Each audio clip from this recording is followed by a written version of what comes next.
પણ આ મોબાઈલે સાહેબ મારી નાખ્યા માણાને. જે હોય તમે જો આમ આમ જ કરતા હોય બેઠા બેઠા.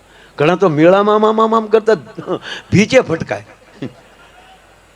તોય પાછું જોવે નહીં. ભીતે ફટકાય તો શું કે સોરી સર ભીત છે, હું સોરી. એક જણો આમ આમ કરતો સાહેબ એની ઘેરે જતો હતો. માણસ 15મા માળે રહેતો હતો, એટલે આમ કરતા અને ખોવાઈ ગયેલો હાવ એમાં. એ આમ કરતા લિફ્ટ બોલાવી, લિફ્ટ આવી, પછી આમ કરતો લિફ્ટમાં ગયો. 15 માળનું બિલ્ડિંગ હતું, 14મા માળે જવાનું હતું.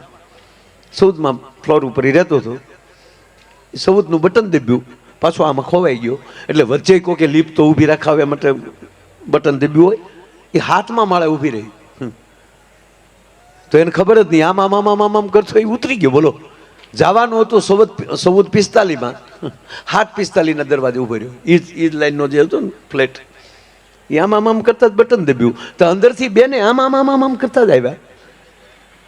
એ બેને દરવાજો ખોલ્યો ને આમ કરતા રસોડામાં વહી ગયા. ઓલો આમ કરતો સોફે બેસી ગયો. ઓલા બેને આમ કરતા પાણી લાવ્યા, ઓલાને પાણી આપ્યું. ઓલા આમ કરતા પાણી પી લીધું અને પછી બેન પાસે રસોડા વહી ગયા. ભાઈ સોફે બેઠા બેઠા આમ કરતા હતા, બેન રસોડામાં બેઠા બેઠા આમ કરતા હતા. એમાં મૂળ 7:45 આવ્યો. આ તો 14:45 હતો. મૂળ મુદ્દો આવ્યો ને એને બટન દબ્યું. તો ઓલો વળે આમ કરતો ઊભો છે, દરવાજો ખોલ્યો અને ઓલો આમ કરતો આવ્યો. પણ સામે 15:45 જોયો. તો આ 7:45 છું, ભૂલથી હું કોકના ઘેરે આવી ગયો. સોરી કરીને મૂળ ધણી નીકળી ગયો. બોલો, સોરી કે યાર મારી ભૂલ થઈ ગઈ. પોતાના ભાન ભૂલાવે. આ મોટું વ્યસન છે. મોબાઈલનો ઉપયોગ આપણે કરવાનો છે, આપણો ઉપયોગ એ ન કરી જાય. અને કોઈ પણ સારા સમાચાર આવે એ બીજાને મોકલો, વિરુદ્ધાભાસી સમાચાર બીજાને ન મોકલો. એટલે આ મોબાઈલે મારી નાખ્યા માણાને. ઘણાના હક પણ તૂટી ગયા સાહેબ. આપણે હમણાં જાનમાં ગયા તો બીજે દી આપણે ગયા, કેમ છે ઓલા છોકરા થાય, કીધું છૂટું થઈ ગયું ને. જમરાજા એક જણાને લેવા આવ્યા. જમરાજા એટલે જમરાજા ઓલો ઓફિસમાં બેઠો હતો ને જમરાજા આવીને કીધું કે હાલે. અરે ઓલો કે ભાઈ મારે હજી કેટલા કામ છે, કેટલા પ્રોગ્રામ બાકી છે, અને હું હાજો નર્વન તમે મને શું કામ લઈ જાઓ. હું જમરાજા કે હું તને બહુ આમ ચાહું છું મારા ભાઈ, એટલે તને હાજો નર્વો મારે લઈ જાવો છું, તું હાલ. અરે કે પણ ત્યારે મારે કેટલા ડાયરા હજી કરવાના બાકી છે. કીધું ને હાલ એમ એ ઉપર કરજે બધા. ઓલો કે પણ મને કોઈ તકલીફ નથી. પછી જમરાજાએ કીધું કે તારો મોબાઈલ ક્યાં? તકલે એ તો ઘરે રહી ગયો. તાકે એનો લોક ખુલી ગયો છે અને બેન બેઠા બેઠા મેસેજ વાંચે છે. ઓલો જમરાજાની આગળ બેસી ગયો. તો સાહેબ હાલો ભાગ્યા પેલા નીકળી જાય. કે સરદાર વલ્લભભાઈ પટેલે જે સંકલ્પ એ આજે પૂરો થયો હતો. આજે એનો સંકલ્પ પણ આજે પૂરો થયો હતો. અને આ મંદિર માટે ક્યારેક સાહેબ વિચાર એવો આવે કે સરદાર વલ્લભભાઈ પટેલ 1947માં આઝાદી મળી અને 1950માં વિદાય લીધે. સરખું 2 વર્ષ એણે રાજ સત્તા ભોગવી. તો વિચાર એવો આવે કે મહાપુરુષ 10 વર્ષ જો સત્તા ભોગવી હોત તો આજુબાજુના દેશના જે દબાણ છે ને કેદુના નીકળી ગયા હોત. મારો કહેવાનો સોરી છે. સારી વ્યક્તિ આ સરદાર. અને સોમનાથના સાનિધ્યમાં બાપુ આવીએ ત્યારે 2 મહાપુરુષને ભગવાન સોમનાથના દર્શન પહેલા 2 વ્યક્તિના દર્શન થાય. એક તો સરદાર વલ્લભભાઈ પટેલના અને બીજા હમીરજી ગોહિલના, જેણે સોમનાથ માટે પોતાનું મસ્તક આપ્યું હતું. સાહેબ એક નાની વાત કહી, મારે તમને હસાવવા છે, આનંદ કરાવો છે, પણ અહીંયા જે વ્યક્તિઓએ જે પોતાનું સમર્પણ આપ્યા છે ધર્મ માટે, અને યુવાનોમાં આપણે બધા જોવાનું એ છે કે આ વર્ષોથી આની વાતો ચાલી આવે, આવો ફરીવાર આપણામાં બીજો કોણ થાય? એના વિચારો કેમ આપણામાં આવે? આ ગાય શું કામ આવ્યા? આ વાતો શું કામ કરીએ કે એમાંથી કંઈક પ્રેરણા લઈએ? એકલું એના નામ ઉપર કેટલું ચાલવું? એ વ્યક્તિઓ અડીખમ જો પોતાની રીતે. અને સરદાર વલ્લભભાઈ પટેલ વિદાય લે અને એના રૂમમાંથી એક સાહેબ ખાલી ટિફિન અને એનું 150 રૂપિયા નીકળે. બેરિસ્ટર ભણેલો માણસ, અને ઈ જ્યારે આમાં રાષ્ટ્ર માટે નીકળી જાય અને અખંડ ભારતના સપના એ સાકાર કરે.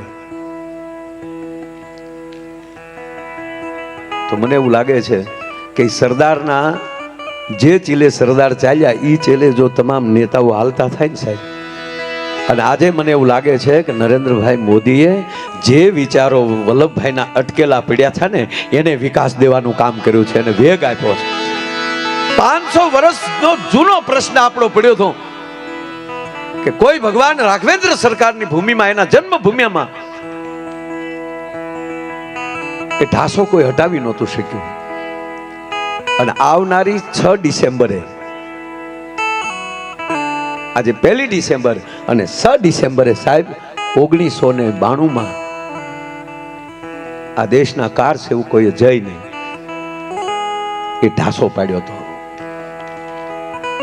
અને થોડા દિવસ પહેલા જ 2024 મંદિર બન્યું અને થોડાક દિવસ પહેલા આપણા યશસ્વી વડાપ્રધાને એ જ અયોધ્યા રામ મંદિરની ધજા ચડાવી. તમે કલ્પના તો કરો સાહેબ. અને સાહેબ અમને ગૌરવ એ છે કે જે ધજાદંડ બન્યો અમદાવાદના, બધા ધજાદંડ બધા અમદાવાદ બન્યા, નાના મોટા બધા મુખ્ય ધજાદંડ થી લઈને બધું. અને એ ધજાદંડને જ્યારે અમદાવાદથી અયોધ્યા મોકલવાના હતા, રવાના કરવાના હતા, ત્યારે અમને કીર્તિદાનભાઈને યાદ કરી અમારા હાથે ધજાદંડની પૂજા કરાવવામાં આવી. સાહેબ આ અમારું ગૌરવ છે, અમને પોતાને ગૌરવ છે. હું કીર્તિદાનભાઈ બે ગયા ને ધજાદંડની જે પૂજા કરી આખી. અને માણસ મારું કહેવાનું 2 વર્ષ સત્તા કરે, સત્તા ઉપર રહે, અને આજે 182 મીટરનું એમનું સ્ટેચ્યુ ઓફ યુનિટી માં નર્મદાના ખોળામાં મૂકવું પડે. આવા જે કાર્ય કરે ને સાહેબ, એ માણસને માણસો યાદ કરે. સાહેબ કાયલ હવાનો દાખલો લઈ લે. આપણું ઉનાથી થોડાક તમે ઉત્તર દિશામાં જાઓ એટલે ગીરગઢડા, ગીરગઢડાથી થોડાક ઉગમણા જાઓ એટલે દોણેશ્વર મહાદેવ. એ દોણેશ્વર મહાદેવનું નાનું એવું નેહડું બાજુમાં, એ નેહડાના એક ઝૂંપડામાં બરોબર બપોરનો ટાઈમ છે. એક બાજુ ભગવાન સૂર્યનારાયણનો તાપ તપે છે અને એક બાજુ સુલાનો અગ્નિનો તાપ લાગે છે. એ ઝૂંપડામાં બેઠી બેઠી માં છે, એ રોટલા કરે છે. એક રોટલો તાવડીમાં છે, બીજો રોટલો પીંડો એમ કહેવાય કે હજી હાથમાં છે. અને એવે ટાણે એનો 7 વર્ષનો દીકરો,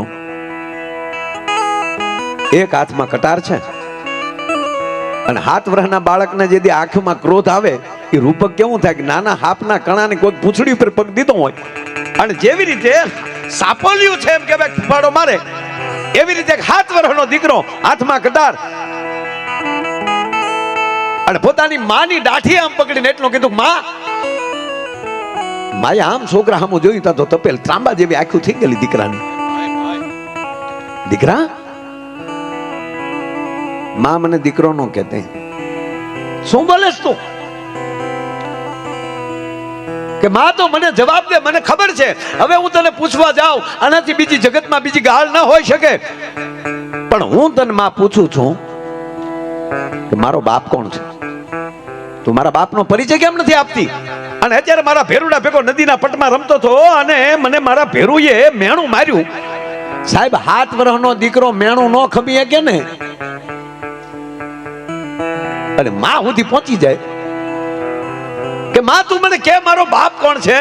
હવે મારથી મેણું સહન નથી થતું, અને હવે જો નામ નહીં આપે તો આ કટાર મારા પેટમાં નાખી અને મારા પ્રાણ કાઢી નાખીશ.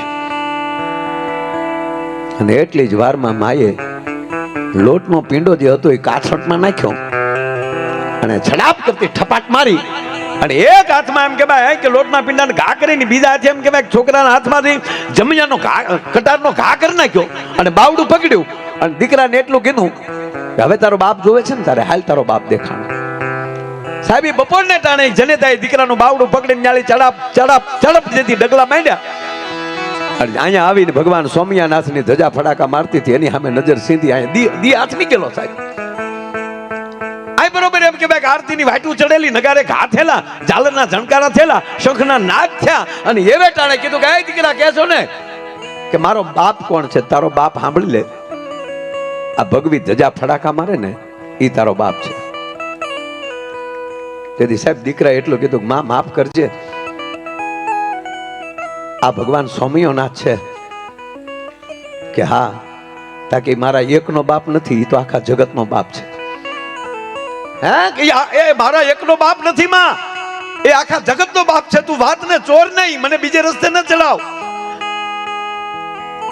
હું મારા બાપનું પૂછું છું, તારા પતિનું પૂછું છું, મારા બાપનું પૂછું છું. હા બેટા હું એટલે જ લાવી છું તને. હવે ઈ તો તને ખબર છે ને કે આ જગત આખાનો બાપ છે. હા તક તો સાંભળી લે બેટા, ઈ જગત આખાના બાપને જેદી લીલા માથાની જરૂર પડી હતી ને, ઈ આ જગત આખાના બાપ હાટું પોતાનું માથું મૂકીને હાલતો થયો ને. આ હમીરજી ગોહિલ તારો બાપ છે, જો આ પાળ્યો રહ્યો એનો.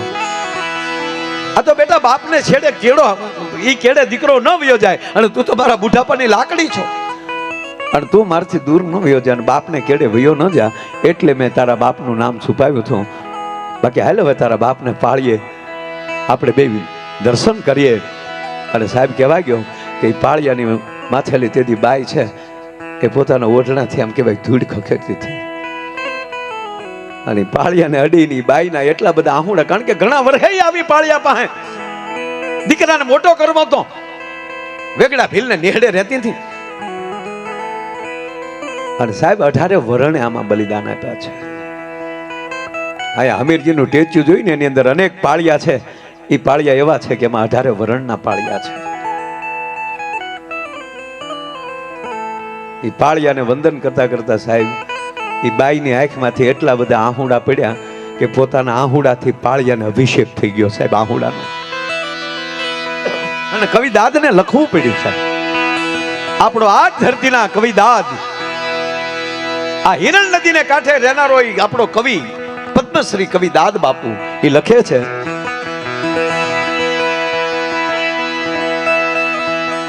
ગંગાજી કે બોલ્યા જમનાજી ના બોલ્યા, નિર્ગંગા માં નથી નાવું.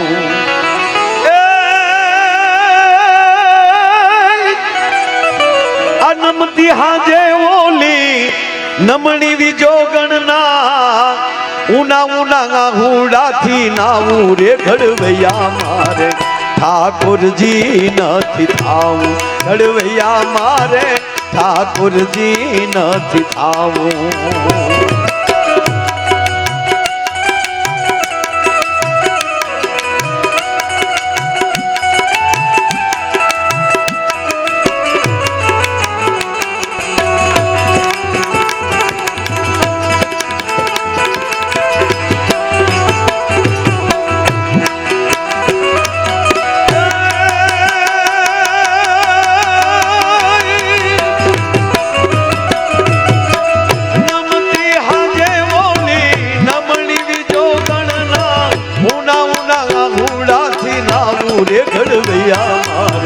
ઠાકોરજી નથી થાવું.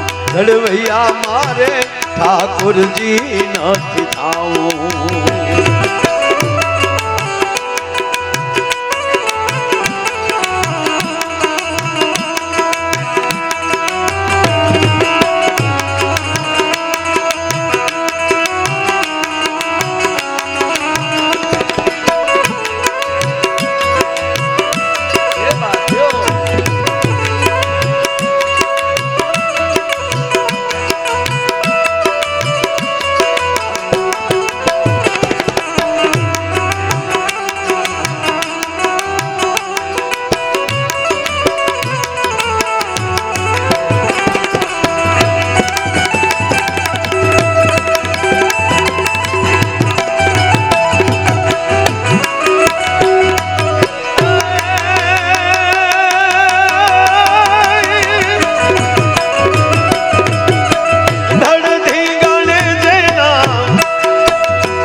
ઠાકોરજી નથી થાવું. ઘડવૈયા મારે ઠાકોરજી નથી થાવું.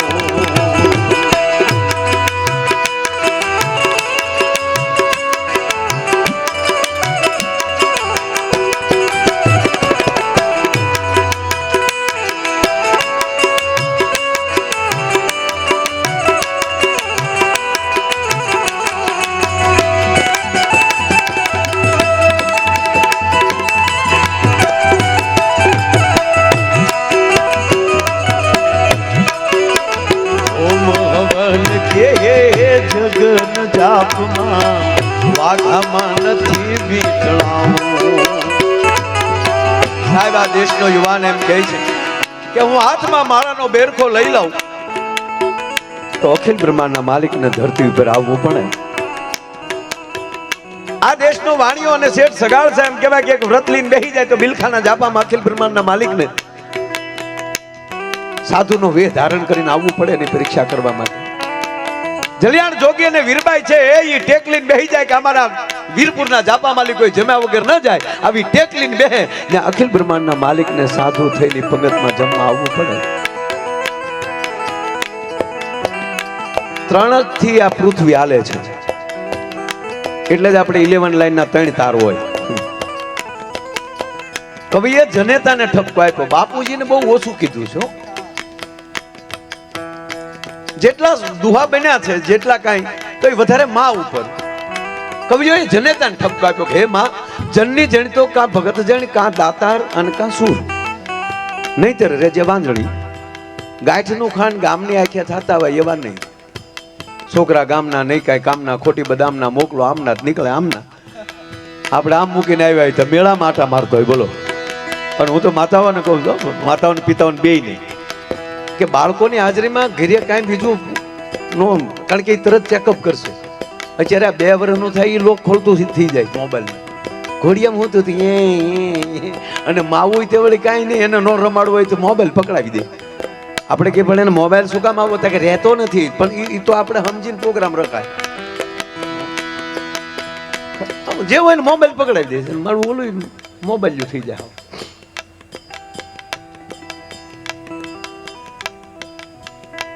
એનું તમે 5 વર્ષ એવું જતન કરો તો આ દેશમાંથી વૃદ્ધાશ્રમ નીકળી જાય. સાહેબ આ દેશ વૃદ્ધાશ્રમનો દેશ છે જ નહીં. આ દેશ તો આશ્રમનો દેશ. હમણાં બાપુ પાસે ગુણોદભાઈ શાહના જમાય એ હમણાં આવ્યા સાહેબ. એક લીટીના વાક્યો બહુ સરસ લખે. એણે હમણાં એક વાક્ય સંભળાવ્યું હજી 15 દી પહેલા. બહુ સરસ વાક્ય છે કે એક માતાએ એમ કહ્યું કે મારો દીકરો મને વૃદ્ધા આશ્રમમાં મૂકી ગયો. એક દીકરાએ એમ કહ્યું કે મારો દીકરો મને વૃદ્ધા આશ્રમમાં મૂકી ગયો, જે દીકરાને મેં અનાથ આશ્રમમાંથી લીધો હતો. સાહેબ સંપત્તિ કેટલી રળોઈ જરૂરી નથી, સંસ્કાર કેવા પરિવારને આપો છો એના ઉપર આધાર છે. એટલે કવિઓએ જનેતાને ઠપકો આપ્યો કે હે માં, જનની જણ તો કા ભક્ત જાણ, કા દાતાર. ભક્તોને જરૂર પડે આવી દાતારીની,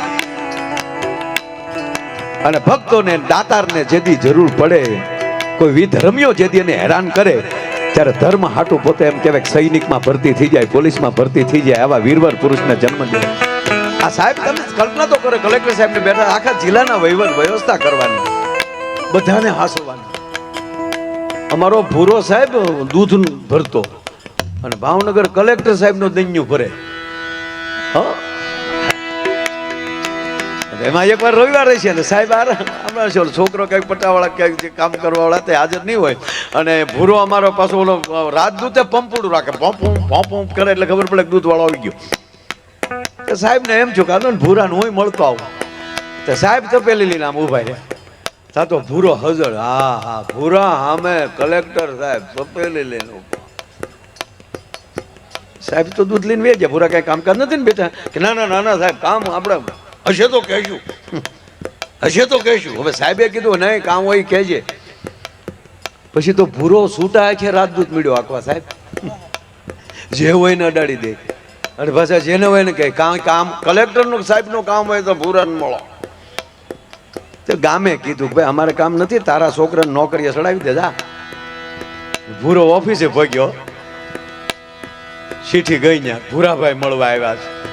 સાહેબને શું કે આ બધા વિશે ભૂંડા લગાડશે, પેલા ભૂરાભાઈને જ મોકલી દો, બીજાને પછી મળશું. અને ભૂરો ગયો અંદર. આવો ભૂરાભાઈ આવો, બોલો શું કામ હતું કાંઈ? હા સાહેબ છોકરાને નોકરીએ ચડાવવો. કેટલું ભણ્યો? નિહાળે નથી ગયો. તો કે એને તો ભણવું પડે, એને ભણવું પડે બેટા. અને છતાંય તે ન ભણ્યો હોય તો આપણે અહીંયા ઘણા એવા કામ હોય લઈએ કે, પણ હજી નાનો છે એટલે હજી એની ઉંમર છે એ 22 વર્ષ 23 વર્ષ થાય પછી તક તો મને નોકરી રાખો. પણ તારા તો 55 થયા, તને તો પેન્શન મળે. તક તો પેન્શન આપો. અરે કે પણ બેટા પેન્શન તો નોકરી કરી હોય તો મળે ને. તક તો છોકરાને નોકરી આપો. કે પણ છોકરો નાનો છે, તક મને નોકરી આપો. તક પણ તારી ઉંમર મોટી છે. સાહેબ કેન પસાડીને વહી આવ્યો, નો દૂધ ભરવા ગયો બીજે દિવસે. નોકરી નથી દેવી, પેન્શન નથી દેવું. હવે આ અભણાયરે ધંધો કરવો કેમ? આવા બધાને આખા જિલ્લામાં હાસવવા આ કઈ નાની માના ખેલ નથી સાહેબ. પણ જનની જેણ તો ભગત જેણ, કા દાતાર કા સુર, નહીતર રેજે વાંજણી, તારું મત ગુમાવીશ નૂર. એટલે બાળકોની હાજરીમાં કોઈ વાતો ન કરવી.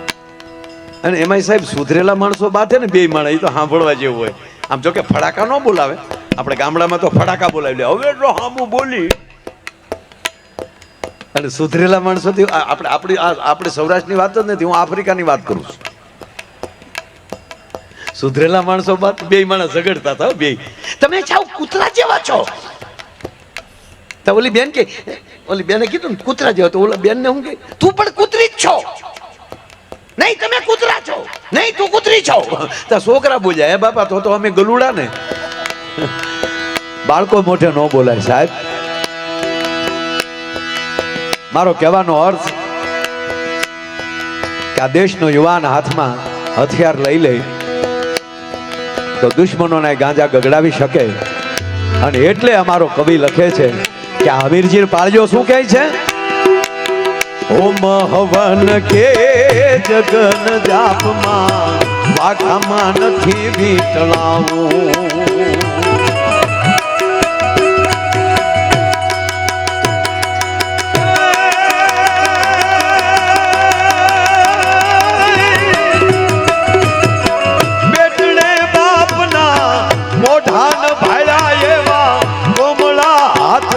ખોડાવું રે ઘડવૈયા મારે ઠાકોરજી નથી થાવું.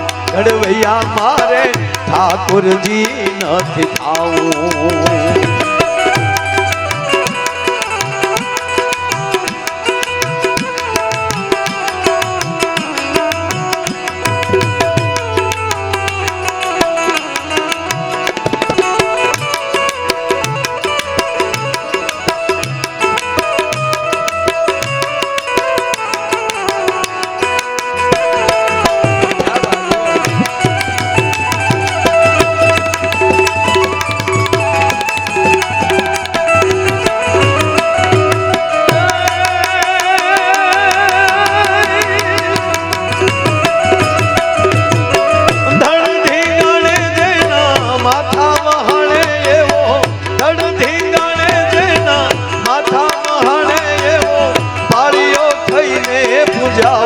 ઘડવૈયા મારે ઠાકોરજી નથી થાવું.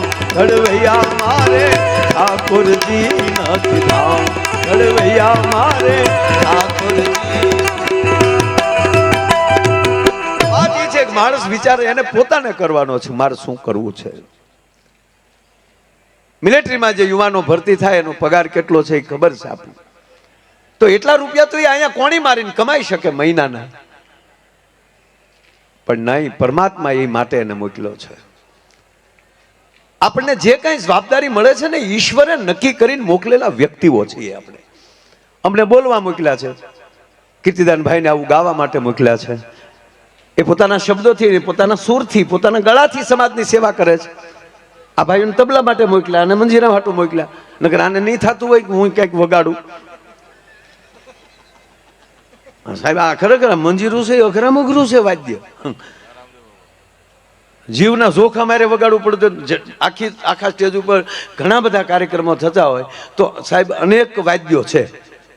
તબલા, હુંગો, તુંગો, ડ્રમ, ઢોલક, પખાજ, કેટલાય સંગીતના સાહેબ.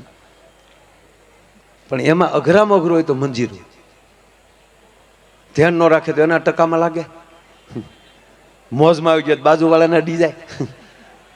આ કોઈને ન વગાડે ને એમાં મધરું મધરું ઝણઝણાટી બોલાવે. અને સાહેબ પાછું આ કીર્તિદાનભાઈ કારક કારક તો 2 કલાક જે ઝણઝણાટી બોલાવતા હોય એ આમ જેમ આમ કરતા હોય. આનાથી મોટા યોગા નહીં હો. ભલે રામદેવ બાબા આપણા મહાન છે યોગ, પતંજલિ યોગ ખૂણામાં પડ્યું હતું સાહેબ, એણે જગતના ચોકમાં મૂકીને વિશ્વને યોગ દિન ઉજવવા માટે મજબૂર કરી દીધા. એ મહાપુરુષને પ્રણામ. પણ મંજીરા ન વાગે. આવે લ્યો 5 મિનિટ વાગે નહીં બજેગા. પણ મૂળ ધ્યાન એટલું રાખવાનું કે આ વાદ્ય જે છે એ લગ્ન પછી શીખવું. લગ્ન પહેલા શીખાઈ જાય પછી વ્યવહાર ન થાય. જોવા જાય ને હામાવાળા પૂછે કે તમારો મુરીચો ધંધો શું કરે, હું કેવું અમારે આને વહેલા શીખાઈ ગયા. અને આ કાનો લગ્ન પછી શીખ્યો. આ કાનાભાઈ ને અને આ ખેમરાજભાઈ ગઢવી બેને તાળવીના ગળાથી વધાવો. આ અમારા ખેમરાજભાઈ આ વહેલા શીખી ગયા, હજી નથી મેળ આવ્યો. અમારા જીતુ અને રોહન બે તબલામાં સંગત આપે છે, તાળવીના ગળાથી વધાવો. સચિન, આ જેમ ઓલો સચિન તેંડુલકર ક્રિકેટમાં ધબધબાટી બોલાવે, એને બેન્જોમાં, અને એમના પિતા સાહેબ બેન્જો બનાવે છે. અને જેને એમના પિતા બહુ જૂના બેન્જો વાદક, અને પૂજ્ય મોરારી બાપુના હસ્તે એમના પિતાને સંતવાણી એવોર્ડ પણ પ્રાપ્ત થયેલો છે. એટલે સચિનને પણ તાળીઓથી વગા. અને આ સરસ મજાનું સિંગુડા સાઉન્ડ, આ સિંગાળા સાઉન્ડને પણ દર વર્ષે અહીંયા આપણી સેવામાં હોય છે. તો સિંગાળા સાઉન્ડને પણ તાળીના ગગડાથી વધાવો. વિડીયોને આખી ટીમને તાળીઓથી વધાવો. આ છોકરાને તાળીઓથી વધાવો. હા, ઓલા એ કરે એને તાળીઓથી વધાવો. અરે સાહેબ આ યોગા હકી કરો, યોગા આવડે તો કરાય, નકર કાંઈ ભગવાનના શરીરને વળ ખાવા નથી આપ્યું. ઘણા તો હવારમાં બેસી જાય હુપ હુપ હુપ હુપ કરવું. હમણાં એક ભાઈના ખરેખરે અમે ગયા ને, એક ભાઈના દાદા ગુજરી ગયા, એટલે અમે ખરેખરે ગયા. એટલે આપણે ખરેખરે જાય એટલે પૂછીએ ને કે ભાઈ કેમ કરતા તમારા દાદા ગુજરી ગયા, આપણે પૂછવું જ પડે. એટલે અમે ના જઈને પૂછ્યું કે કેમ કરતા દાદા ગુજરી ગયા. મને કે યોગા કરતા કરતા. અરે મેં કીધું યોગમાં તો રોગ વયો જાય. મને કે આમાં દાદા વયા ગયા. અરે મેં કીધું હોય. મને કે હોય નહીં, તેણીથી પહેલાં અમે જ બાળી આવ્યા, શું હોય, વયા ગયા. અરે મેં પણ યોગા કઈ રીતે? મને કે ભાઈ હકીકત કહું તમને, એ હમણાં મને કે રામદેવ બાબાને રવાડે સીડ્યા હતા. રામદેવ બાબા સવારમાં 5:30 લાઈવ થાય એટલે અમારા બાપાએ ટીવી સામે આસન નાખીને બેસી જાય, અને જેમ રામદેવ બાબા કહે એમ દાદા ચાલુ કર્યું. તો એકવાર બેઠા હમણાં, એટલે દાદા સામે રામદેવ બાબાએ કીધું, તે દાદાએ કર્યું, તો મને કે કફ નીકળ્યો. બાયુએ પોતા માર્યા કે પણ હું કામ અહીંયા બડખા કાઢો છો, તાકી યોગ ના છે કે તમે અમને યોગે જ મળ્યા છો. પછી કે રામદેવ બાબાએ કીધું કે પદ્માસન લગાવીએ. હવે કે મારા ભાઈ દાદાના હરિયા પગના ટાટિયા જે છે પગ એ સેન્ટિંગના હરિયા જેવા વાળ્યા વળે નહીં, પણ તોય કડાકો બોલાવીને ટાટિયા વાળી નાખ્યા. પદ્માસન લગાવી લીધું. પછી રામદેવ બાબાએ કીધું કે હવે ટટ્ટાર બેસો, એટલે દાદા ટટ્ટાર થયા. અને પછી કીધું ઊંડો શ્વાસ લ્યો, અને દાદાએ ઊંડો શ્વાસ લીધો, પણ એટલો બધો ઊંડો શ્વાસ લેવાઈ ગયો તે આખું બંધ થઈ ગયું, અને સામે લાઈટ વહી ગઈ. લાઈટ આવી તા દાદો વયો ગયો. જે ફાવે એ ધંધો કરાય, કરતા હોય શું કીજીએ ઓર ન કીજીએ કબ, નહીતર માથું ઉયું જાય હેવાળમાં, માથે રે બે પગ. ખરેખર કરતા હોય એ જ કરાય ને. અને જે વસ્તુ જ્યારે સારી લાગતી ત્યારે લાગે. મેળાનો ઢોલ જુદો હોય, લગ્નનો ઢોલ જુદો હોય, મેળામાં જાય માણસ જુદો હોય, દર્શને પાછા એના મેળામાં લઈ દર્શને જાય તો પાછા શિસ્તમાં આવી ગયા હોય. જો તમે આપણે આપણા પોતા ઉપર વિચાર કરીએ, સમય આવે એટલે આપણે કેટલી શિસ્તમાં ફરી જાય. અને આના હાથ જ્યારે અત્યારે ભલે આ તોફાન કરતા હોય, બોલતા હોય કે રાયડું નાખતા હોય, પણ એ લગ્નમાં માંડવામાં કેવાય એ ડાયાથી ફેરા ફરતા હતા. એ ના એ ફેરા ફરતા. એક વરરાજાનામાં ફેરા ફરતો હતો ને કીર્તિભાઈ, પા ફેરો ફેર્યો ને, પા ફેરો એટલે ખેતરપાળ આવે. આ જે પૈણા એ બધાને ખબર હશે. ખેતરપાળ આવ્યો એટલે આપણે ગોર બાપા ઉભેલા કંકાવટી ચોખા લઈને. ગામડાની મજા જુદી છે. આમાં ગોર બાપા ઉભા હોય ટેસ્ટથી, ઝીણી ઝીણી હોપારી સાવી રહ્યા હોય. હર ગોર બાપા કે ઓમ શુભ લગ્ન એમાં ડબ્બત જાય, વરરાજાના પગમાં લી બૂટ મોજા કાઢીને વરરાજાના જમણા પગનો અંગૂઠો ખેતરપાળને અડાડો. અણવર કે આલ્યો ગોર દાદા 100 રૂપિયા, તમારો અંગૂઠો અડાડી ગયો. ગોર દાદા કે મારો અંગૂઠો નો હાલે બાપા, વરરાજાનો અંગૂઠો અડાડવો પડે. વિધિમાં ફેર નહીં કે આલ્યો દાદા બીજા 500, પણ એ મુદ્દો રહેવા ગયો. આપણે 2 અડાડીએ પણ વરરાજાને રહેવા ગયો. એટલે ગોર બાપાને શું થયું કે અણવરને જ આ કામ કરવાનું હોય ને, પગમાલી બૂટ મોજા કાઢવાના, એટલે કે વરરાજ અણવર થોડોક અડક લાગે કે એને નહીં કાઢવા હોય. એટલે આવું કરે. એટલે કીધું નહીં અણવર, તમારે અણવર છાપેલા વિચાર કરી લેવો પડે. આ બધું કામ બાપા અણવરને કરવું પડે. માટે વરરાજાના પગમાં લી બૂટ મોજા કાઢીને વરરાજાના જમણા પગનો અંગૂઠો ખેતરપાળને અડાડો. ઓલા પાછું કાનમાં કીધું દાદા 1000 આવી ગયો પણ એ મુદ્દો રેવા ગયો. વરદાદા કે નહીં ભાઈ, દાદા વટ ઉપર ગયા. વિધિ વિધિ તમારે અંગૂઠો અડાડવામાં વાંધો શું છે? ઓલો કે અમારે કાંઈ વાંધો નથી, પણ હજી સુધી અમે વેવાઈને ખબર પડવા દીધી નથી, અને તમે ખેતરપાળને શું કામ ખબર પાડવા માગો છો? ગોરદાદા કે શોખવટ કરો તા કે અંગૂઠો જ નથી. એ પગ બૂટ મોજામાં છે ત્યાં સુધી વરરાજો અમારો રેડી છે. અને એમાં આ ઓણ તો બાપ સાહેબ લગ્ન એટલા છે મારા હમ, જેટલું માવઠું છું એટલા જ પાછા લગ્ન છે. અને અમુક વરરાજા તો ઉગી ગયેલી માંડવી જેવા હતા, તોય લગ્ન થઈ ગયા. જેમ તેમ છું કોરોનાની દાજ ઓણ કાઢી બધાય. અમે તો આ પ્રોગ્રામમાં જતા હોય ને ત્યાં હોટલે ઉભા રહી ત્યાં તો 2-3 ગાડીઓ ત્યાં ગજરાવાળી ઊભ્યું જ હોય, 4 વ્હીલ માથે ગજરા બાંધ્યા હોય. અને આપણે અંદર ડોકાઈ ને વરરાજાને કન્યા બે બેઠા બેઠા ગુલ્ફી ખાતા હોય. હું કહું હું જમાનો આવ્યો છું. ખરેખર આવડા અત્યારે ટાઈમે પરણ્યો મારા. આ પૂછવા વડીલોને પેલા જે પૈણ્યા એને તાણીમાં પૈણ્યા ડોહા. એક કોટે 4 જણા પૈણ્યા છે. ઓલાનો છોકરો પણ તમારે અંગરખો આપો ને અમારા છોકરાનું લગ્ન છે હાવ તાણ. એને બદલે અત્યારે રાજા મહારાજાઓ પાસે બગ્યું નથી એવી અત્યારે ભાડે મળે. બોલો, અંગ્રેજો જે લુગડા કપડા પહેરતા ને એ તો એવા તો બેન્ડ વાજા વાળા પહેરે. આપણા ગોઠણ સુધી બુધ ને માથે ટોપાને ધમક ધમક ધમક ધમક. એ હમણાં આવતો હોય ને તો આપણે સલામ મારવાનું મન થાય. ત્યાં તો પંપડું કે તારે ખબર પડે આ તો બગાડવા વાળો. કેવા ડેકોરેશન આવ્યા. ફટાકડા ફૂટે તો વરઘોડિયાના નામ લખાઈ જાય આકાશમાં. પાછું વેવાઈનું નામ લખાયેલું હોય તો ખુરુદ્દીન બધું કરી જાય પાછું. કેવા લગ્ન. સમય સારો છે મારો કહેવાનો અર્થ એ છે. પેલા સોમનાથ ઘણું આવવું હતું પણ શેમાં આવવું? આજે ભગવાને આપણી પર સુખના ખટારા ઠલવી નાખ્યા. જેટલા માણસો છે એટલી ગાડીઓ થઈ ગઈ છે.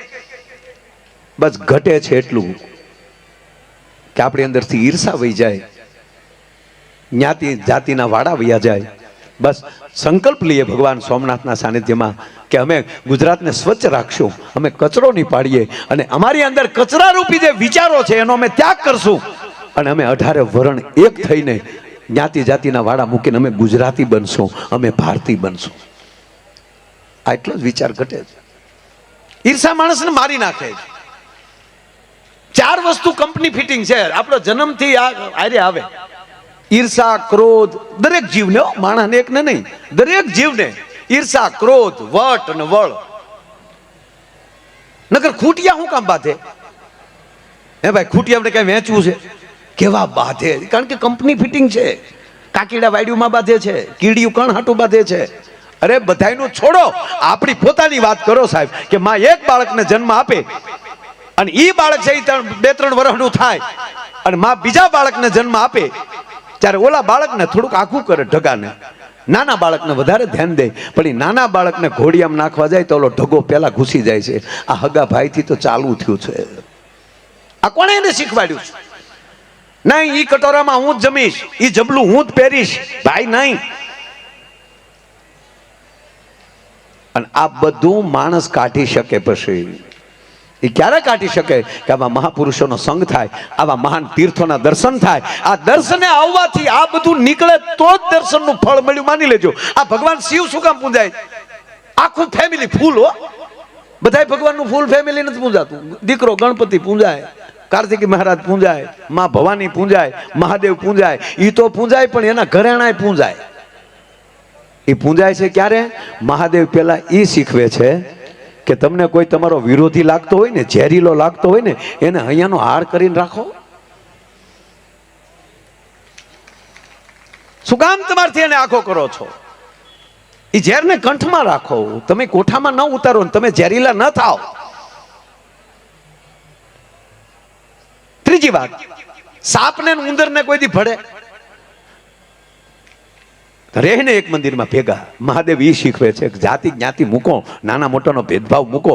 નકર સાપ ને ઉંદર બી ભેગા રહીએ કે? તો ગણપતિ મહારાજનું વાહન ઉંદર અને ભગવાનની ડોકમાં સાપ. હવે નંદી ને હાવજ, આપણે તો આ ગીર સોમનાથ છે. ગીરના માણસો છે, આપણે ખબર છે કે બળદને ને હાવજને ભળે કોઈ દી?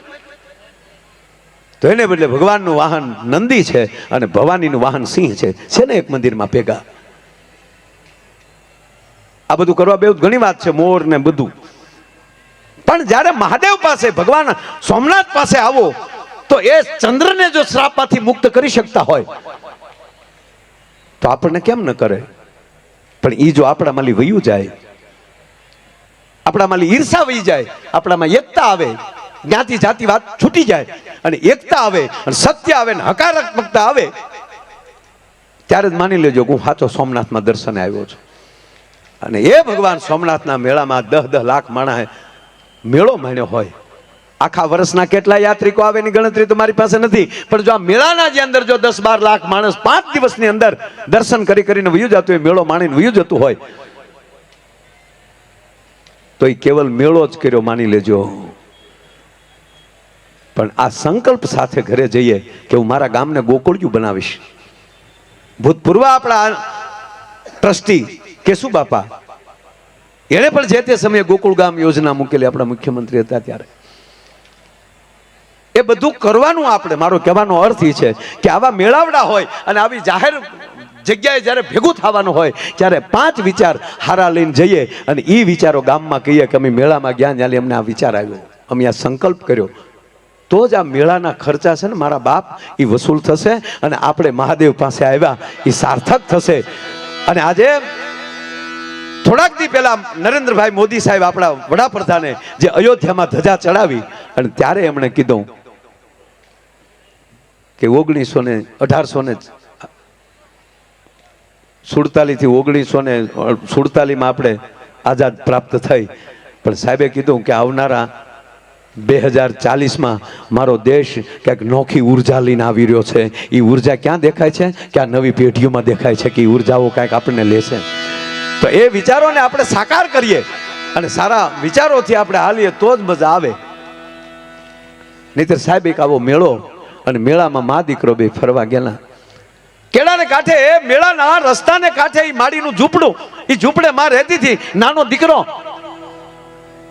નાનો હતો અને એનો બાપ મોટે ગામત્રે વહી ગયેલો. માં છે એ પેટે પાટા બાંધીને મલકની દાડિયું કરીને દીકરાને મોટો કરતી હતી. એમાં માણસો છે એ મેળે જતા હતા. એ માણસો જે એમ કે પોતાના રૂડા કપડા પહેરી અને જ્યારે મેળે જતા હતા એમાં છોકરાએ કીધું કે માં આ બધા ક્યાં જાય? કે બેટા મેળો છે ને મેળે જાય છે, હાલમાં આપણે જાય. માની આંખમાં આહુડ આવી ગયો સાહેબ કે મારે મેળે તો લઈ જાવ, પણ આને મારો સારા કપડા નથી મારી પાસે અને ઘરમાં એક ફદ્યું નથી, એક પૈસો નથી, હું આ છોકરાને મેળે કેમ લઈ જાઉં? પણ એમ થયું દીકરો વેન કરે ને, હાલ ને હું ફેરવીને લઈ આવું પાછું. સાહેબ મેળામાં લઈને આવે છે આપણે. મેળામાં જેમ જેમ આગળ વધતા જાય રમકડા ભાળે તો છોકરો એમ કે માં મને આ લઈ દે ને, માં મને આ લઈ દે ને. માં એમ કે અહીંથી નહીં બેટા, આગળ જો હજી બીજા હશે, આગળ બીજા હશે. અડધો પોણો મેળો પૂરો થઈ ગયો, છોકરો વેન કરે, માં મને આ ખવડાવ ને, માં મને આ રમકડું લઈ દે ને, માં મને આ ઢીંગલી લઈ દે ને. એટલે માં એમ કે નહીં બેટા જો આગળથી. એક શ્રીમંત માણસ સાહેબ એની પાછળ હાલ્યો આવતો હતો, એ પારખી ગયો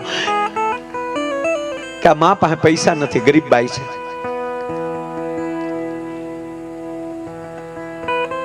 હાલ એને હું મદદ કરું. પણ જોજો આ ધરતીના સંસ્કાર કેવા છે, હોરઠની ધરાના સંસ્કાર કેવા છે. એ બેન ભાઈએ છે, એ બેનને બોલાય, બેન ઉભા રહ્યો બેન. હા ભાઈ, આ છોકરો ક્યારનો વેન કરે છે? કે હા ભાઈ ક્યારનો વેન કરે, પણ મારી પાસે ફૂટી કોડી નથી. એ જ હું કહું તમને, એને લઈ લો દુકાને, એને જે લેવું હોય એ હું દેવડાવું, હું પૈસા આપી દઉં. ત્યારે બેન એટલું બોલ્યા, તમને પ્રણામ ભાઈ, તમને પ્રણામ, તમે કીધું એમ આવી ગયું. કે પણ બેન હાલો, કે ભાઈ સાંભળી લ્યો, હું તું બેન ભાઈ એ તો આપણો પરમાત્મા, હું તું બે જાણીએ, પણ હું તું બે દુકાને ઉભા હોય, મારો દીકરો રમકડું લે, એના પૈસા તમે કાઢીને આપો અને દુનિયા કાલ જોવે તો મારે તારી ઉપર વાતું કેવી કરે, એની કરતા મારો દીકરો ભૂખ્યો ભલે રહે પણ મારી માથે હું લાંછન ન લાગવા દઉં. અને કહેવાય ગયો થોડીક વાર થઈ અને મેળામાં હાલ્યા જતા હતા ને એમાં કોઈ ઢોર વચ્ચે પડ્યું અને ભાગાભાગી થઈ, એમાં હાથમાંથી છોકરો છૂટી ગયો. એક દેશમાં બાળક વહી ગયું, બીજી દેશમાં માં વહી ગઈ. પણ ઓલા ભાઈનું ધ્યાન હતું છોકરા બાજુની. છોકરા બાજુ ભાઈ દોડ્યો. મેળામાં એમ કહેવાય નોખા પડી ગયા અને દીકરો છે એ રડવા મળ્યો. ત્યારે ઓલા ભાઈએ તેડી લીધો કે હવે મને મોકો મળ્યો છે, આ એકલા દીકરાને લઈ જાય અને હવે એને જે જોતું હોય આપી દઉં, એને લેવરાવી દઉં. એ દીકરાને તેડીને અને દુકાને લઈ ગયો. છાનો રહી જા બેટા, તારે જે જોતું હોય આપું, છાનો રહી જા. ત્યારે છોકરો એટલું બોલ્યો હતો કે મારે કાંઈ નથી જોતું, મને મારી માં ગોતી ગયો, મારી માં પાસે મારે જવું છે, મારી માં પાસે મારે જવું. આ જે સંસ્કાર જે આપણા રોપાયેલા છે ને બાપ, એ આ ધરતીની અમીરાત છે. સંપત્તિ ગમે ત્યાંથી મળે, સંસ્કાર ન મળે. ત્રીજી વાત, સંપત્તિ મૂકીને જવાની છે, સંસ્કાર હારે આવવાના છે. આ આપણા મેળા છે ને એ આ સંસ્કારના મેળા છે, એ જેવા તેવા મેળા નથી. અરે માણાનું બગડ્યું હતરી જાય. આજ રીતે એક છોકરો ખોવાઈ ગયો. બે માણા ફરવા આવેલા સાહેબ, બે માણા ફરવા આવેલા અને છોકરો ખોવાઈ ગયો. એટલે બાઈ મળી રડવા, ગમે ત્યાંથી મારા દીકરાને ગોતો. એક બાજુ દરિયો ઘૂંઘવાટા કરે છે, એક બાજુ માણસોની એટલી ભીડ છે, તમે મારા દીકરાને ગોતી ગયો, ગમે ત્યાંથી ગોતો. પોલીસ સ્ટાફને કીધું ભાઈ છોકરાને એલાઉન્સ કરાવ્યા કે આવા કલરની છડી પહેરેલી છે ને આવો બુસ્કોટ પહેરેલો છે ને આવો બાળક કોઈને મળે તો તાત્કાલિક અહીંયા મૂકી જજો. સાહેબ 3 કલાકે છોકરો મળી ગયો. છોકરાને લઈને એની માં મળી બોકા ભરવા, મળી ગયો મારો દીકરો. હવે એ માં સાની રહી, આ મળ્યો રોવા. ત્યારે પત્ની બોલ્યા કે હવે દીકરો જડી ગયો છે, હવે શું કામ રડો છો? ત્યારે એ બોલે છે કે દીકરો જડી ગયો ને દીકરો ખોવાનો એનું હવે હું નથી રડતો. તો કે તને જોઈ મેં કે માને દીકરા પ્રત્યે પ્રેમ કેટલો હોય એનું મને રોવું આવ્યું છે. કે એક 3 કલાક જો માની આગળથી એમ કહેવાય દીકરો આઘો થઈ જાય તો માં કેટલી રડે છે. આ માને દીકરાને કેટલો પ્રેમ હોય. કે હોય જ ને, દીકરા વગર માં કેમ રહીએ? કે એટલે જ મને રડવું આવ્યું. કે તું 3 કલાક જો એટલી રડી હો તો આજ પરિણે છે એ 7 વર્ષ થયા અને 7 વર્ષ થયા તે મને મારી માથી નોખો કર્યો તો 7 વર્ષમાં મારી માં ઝૂંપડામાં બેઠી બેઠી કેવી રડતી હશે. એટલે હવે આ મેળા માલી સીધું ઘરે જ આવવું છે. અને પછી એ દીકરાના વલોપા 3 કલાકનો હતો ને એ કાયમ એમ કહેવાય ખાહુને પ્રેમ કરતી વાઈને કરી દીધી કે હું માં છું, એમાં એ મોટી માં છે. સાહેબ આ મેળા માણસને પ્રેમ કરતા શીખવાડે છે, એક થતા શીખવાડે છે, આધ્યાત્મિકતા બાજુ વાળતા શીખવાડે છે, લાગણીઓ બાજુ. કારણ કે આમાં કેટલા રખડો છો, આમાં કોઈ છે જ્ઞાતિવાદી, કોઈ કોણ નક્કી કરી શકે કે બાજુમાં કઈ જ્ઞાતિ બેઠી છે? અહીંયા મેળામાં જેમ મારા બાપ 18 વરણ એક રહ્યો છો ને એમ હવના ગામમાં 18 વરણ એક રહેજો. અને ગામની અંદર તમારા ગામમાં જે મંદિર હોય એ સંકલ્પ લેજો. સોમનાથ બેઠા છો, એક સંકલ્પ લેજો કે હું ગામમાં હશ તો આરતી ટાણે મારું જે મંદિર નજીક હશે હું આરતી ટાણે 110% મંદિરે જશે. બાપુ વાતું થાય મંદિરો ખાલી પીડ્યા ગામડામાં. ઓટોમેટિક નગારા લઈ આવ્યા, પૂંજારી એકલા ખકડાવે ને ઓલો નગારો ધમંક ધમ ધમ ધમંક ધમ ધમ. સંકલ્પ કરજો મારા વાલા, કારણ કે નવી ઉર્જા માણસ તો જ પ્રાપ્ત કરી શકે કે પોતે મંદિરે જાતો થાય. દી હાથમે હું ચોક્કસ આરતી કર્યા વગર હું વાળું નહીં કરું. હું ગામમાં હશ તો મંદિરે 110% હાજરી દેવા જઈશ, ભગવાનની પૂજા કરીશ. આ સંકલ્પ નહીં થાય ને તો એકલા મેળાથી કાંઈ નહીં થાય. મારો કહેવાનો અર્થ આઠેમ આવી નથી, નંદ ભાઈઓ કરી લે, પછી પાછો કૃષ્ણ ક્યાં જાય ભોજો ભાઈ જાણે. શ્રાવણ મહિનો આવે એટલે બધા હર હર મહાદેવ હર હર મહાદેવ આખો મહિનો ભોળાનાથને એવા મૂંઝવી દઈ. અને શ્રાવણ મહિનો જાય પછી જ્યારે ક્યારે ગામના મંદિરે જાય નક્કી નહીં. પણ સંકલ્પ લેજો કે અહીંયા 18 વરણ એક બેઠા છે એમ અમારી ગામમાં પણ 18 વરણ નાના મોટાનો ભેદભાવ છોડીને અમે એક રહેશું અને દી હાથમે મંદિરે હશું. તો ગામમાં હશું તો 110% મંદિરે ગયા વગર અમે વાળું નહીં કરીએ. આ સંકલ્પ સાથે આવા રૂડા મેળા, અને એટલે જ આ સંકલ્પ દિવસ પૂરો થાય છે સરદાર વલ્લભભાઈ પટેલનો. એટલે વલ્લભભાઈને યાદ કર્યા અને હમીરજીને યાદ કર્યા, ભગવાન મહાદેવને યાદ કર્યા. અને તમને બધાને અમારા હૃદય બહુ મોટા છે, તમે બધા અમારા હૃદયમાં છો વાલા. આ મેળામાં એટલું આમ આમ અહીંથી જોવો તો ખબર પડે કેટલું માણસ આમ આમ ચાચણી પડે તો અવાજ આવે, એવી રીતે શાંત થઈ ગયું બધું.